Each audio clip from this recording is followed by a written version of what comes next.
and turning there to the right into the first of a number of wingovers, illustrating the manoeuvrability of the Wildcat.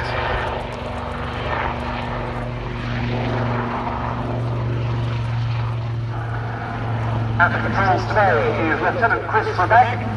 He's a qualified helicopter instructor on 825 Naval Air Squadron, the operational conversion unit for this relatively new type.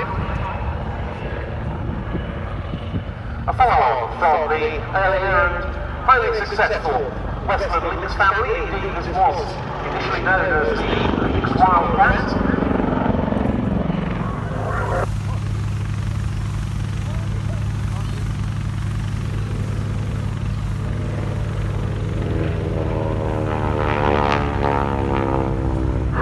Operated by Kennett Aviation.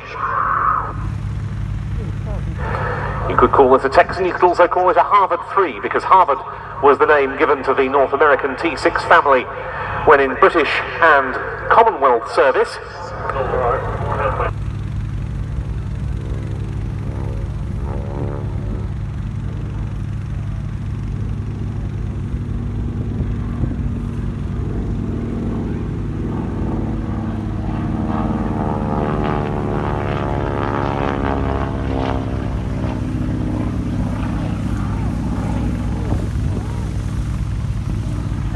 And accompanying it, that very distinctive rasp produced by the effect caused by the propeller blades. The tips of the propeller blades going supersonic. The engine, a 600 horsepower Pratt & Whitney Wasp radial, making this a potent little beast and a very effective training aeroplane. The first flight of the prototype North American NA-16 design took place on the 1st of April 1935. At that stage it had a fixed as opposed to retractable undercarriage and an open cockpit.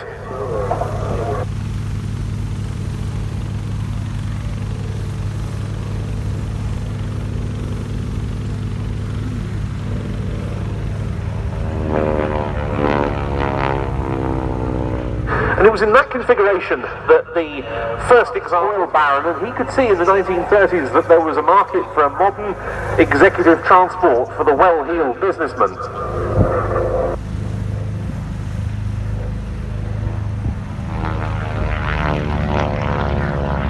The industrialist J. Paul Getty took the Spartan company over in 1935, and the following March, the first Spartan Model 7 took to the air. It had a 285 horsepower Jacobs engine at that stage, but that was deemed insufficiently powerful, so it was replaced by the more proven Pratt & Whitney Wasp Junior.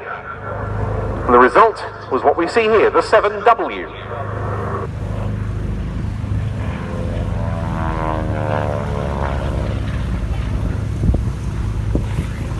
Its performance. The Jet Provost, or the JP as it was always known, came about when the RAF decided that it wanted to make its flying training program for new pilots an all-jet affair once they'd gone through the initial ab initio stage. And so it was conceived by the Percival Company, which was Hunting Percival from 1954, and then 3 years later became Hunting Aircraft, as just a jet-powered version of its earlier piston-engined Provost.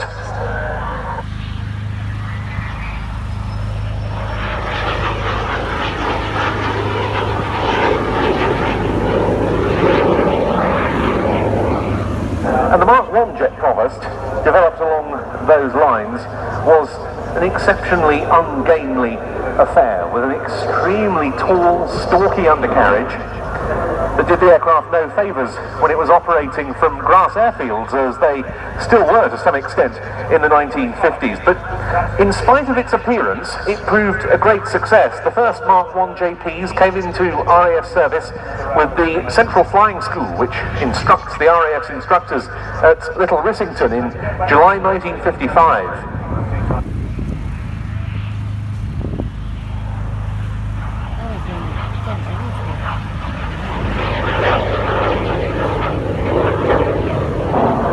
They spent a month there developing the...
from plain sailing at Duxford, it's the Consolidated PBY 5A Catalina.